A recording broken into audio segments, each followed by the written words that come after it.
First, new evidence. Investigators just releasing hundreds of documents in Janiya Thomas's murder, the handwritten letter from her own sister, and the disturbing truth she wanted investigators to know.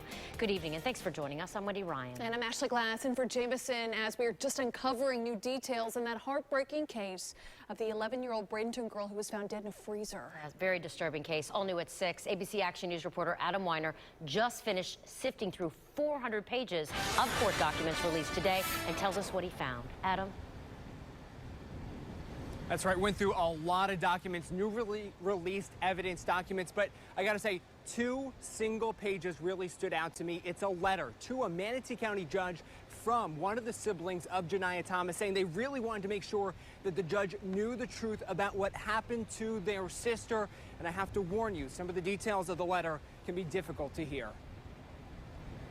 The letter to the judge from one of Janiya Thomas's siblings is a heartbreaking account of repeated abuse of Janiya at the hands of her own mother. Times when Janiya was tied up, her head dunked in nasty bath and toilet water. Times when Janiya was starved, and if she escaped, she'd go digging through her neighbor's trash cans for food.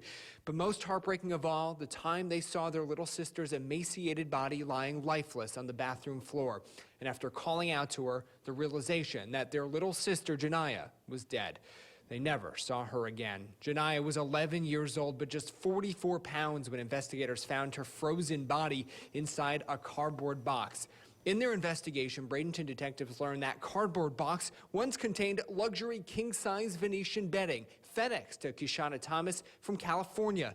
It's the bedding Keishanna likely slept comfortably in for months while her daughter's body was stuffed in the box it came in.